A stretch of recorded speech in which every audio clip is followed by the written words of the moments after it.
ports or the TSA or the DU for the troops.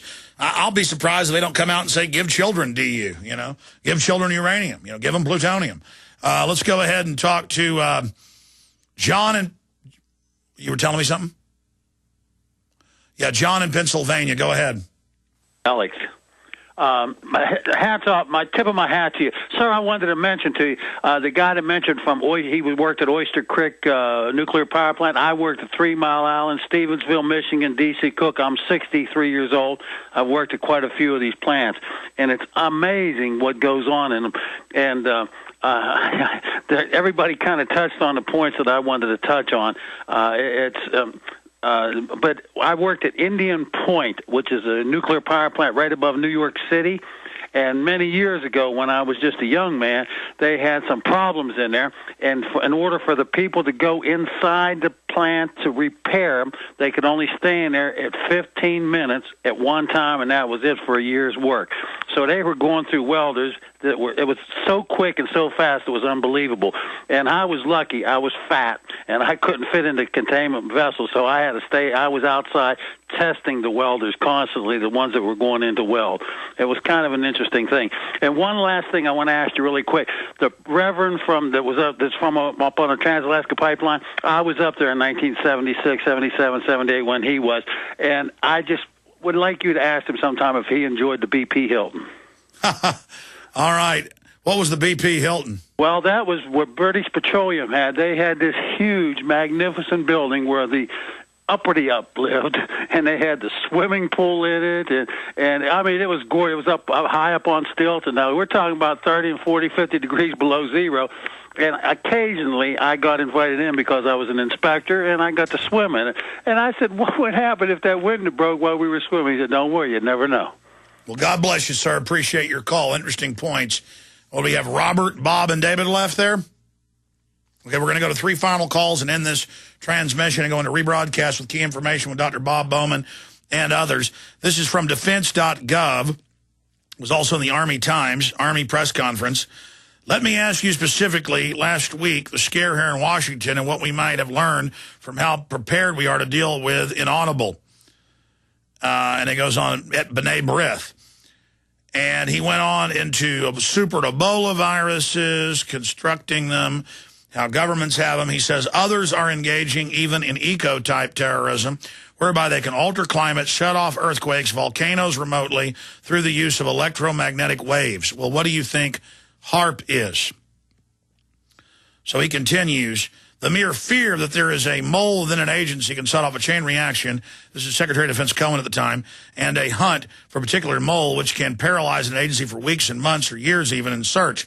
The same thing is true about just the false scare of a threat of using some kind of chemical weapon or biological one. There are some reports, for example, that some countries have been trying to construct something like an Ebola virus that's airborne and would be a very dangerous phenomenon.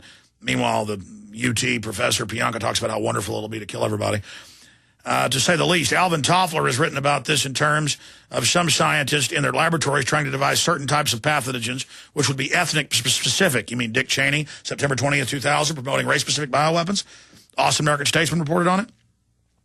Again, in their laboratory trying to devise, you mean South Africa and Israel, to devise certain types of pathogens that would be ethnic specific, wiping out certain races, so they could just eliminate certain ethnic groups or races.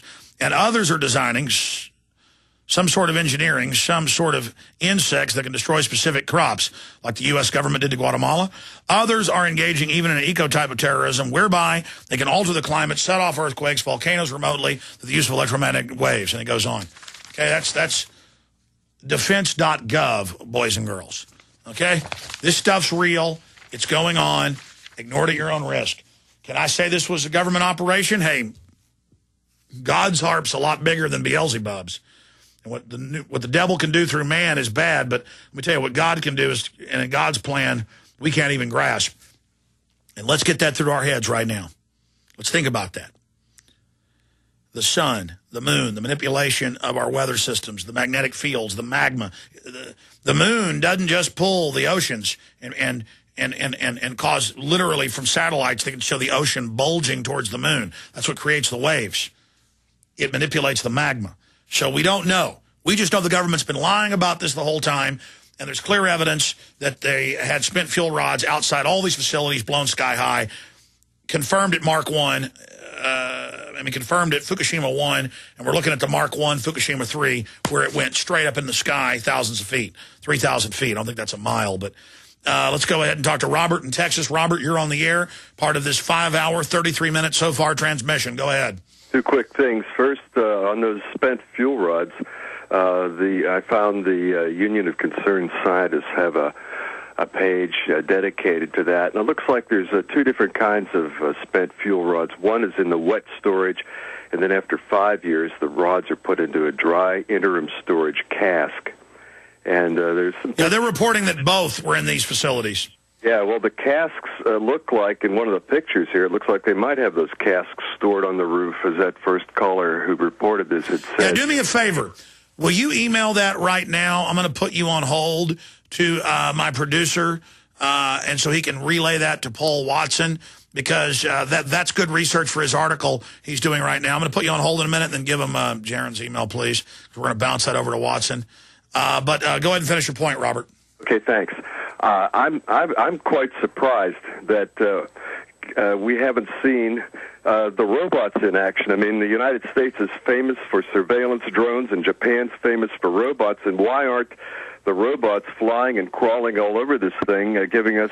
because they don't want us to see what's going on. When they've got some gun owner at a farm cornered, they got robots, and the cops on record roast hot dogs and play the sound of squealing, dying animals. This is on record, and high five and call in other jurisdictions and burn it down. And hey, oh, robots, send robots in.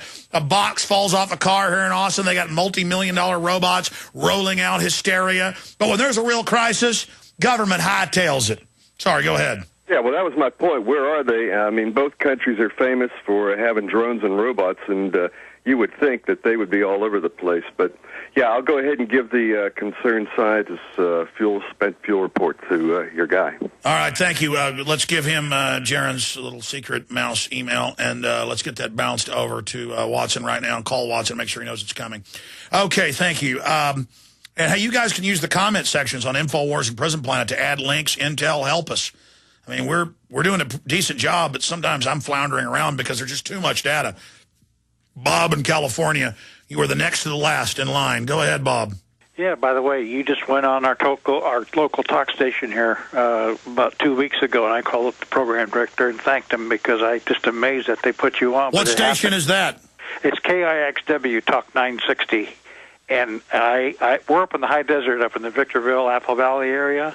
We're at 3,000, feet, above 3,000 feet up here. But I go into L.A. all the time, and I can hear this station all the way clear down into Orange County in the daytime. At nighttime, they well, something's happened. Most people aren't New World Order controlled. They just are controlled by the propaganda. And more station owners and program directors have seen everything we talk about come true. They care about America and their families.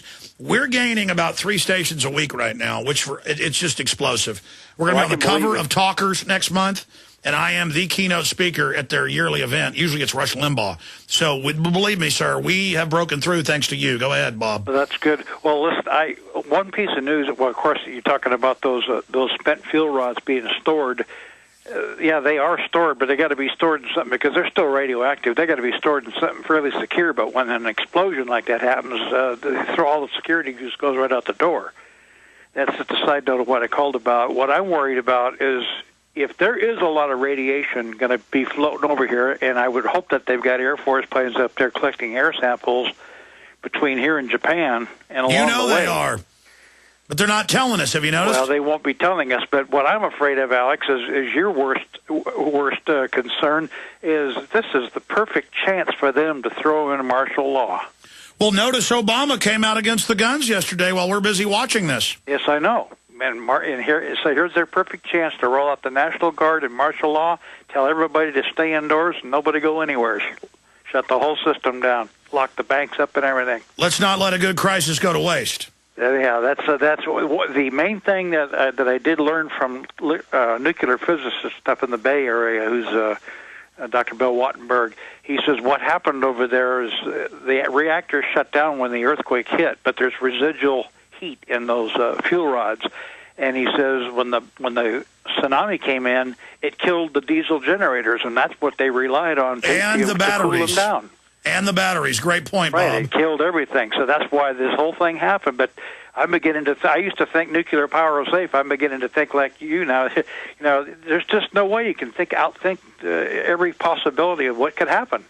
Well, more than that, Japan. I understand why they did it. They don't have any coal or oil. They need energy.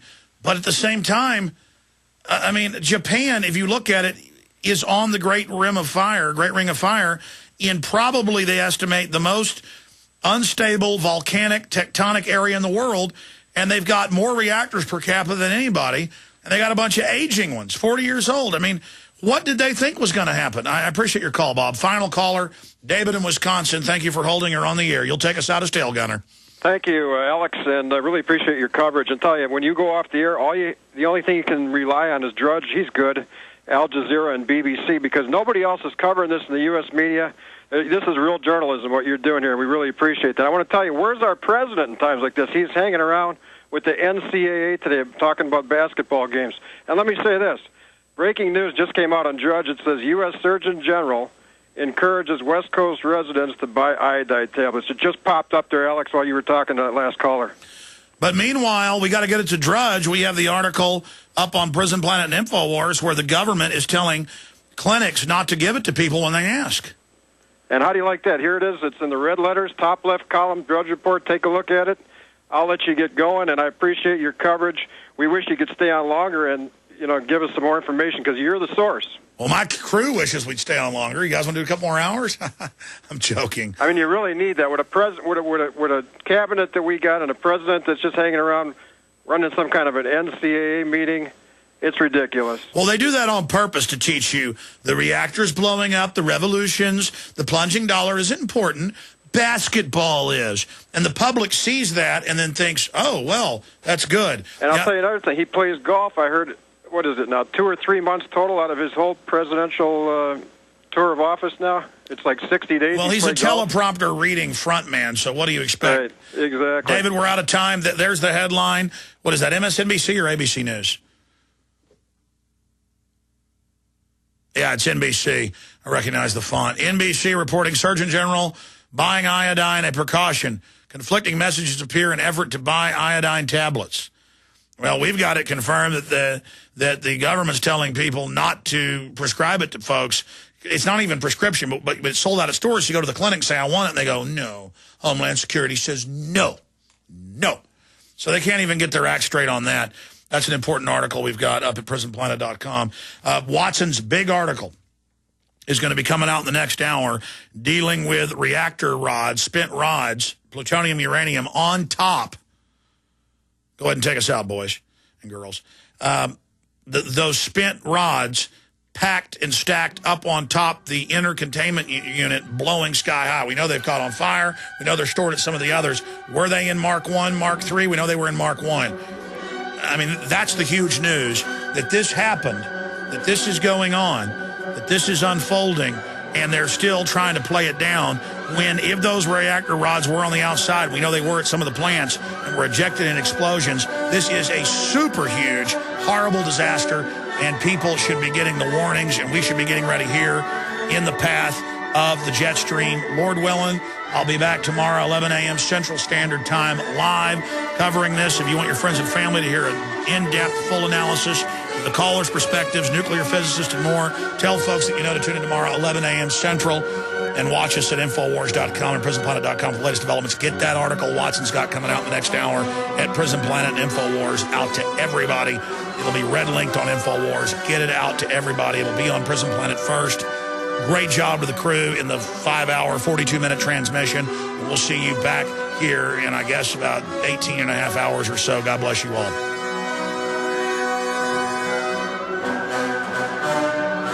We're going to cut back into the retransmission with key intel, so stay with us.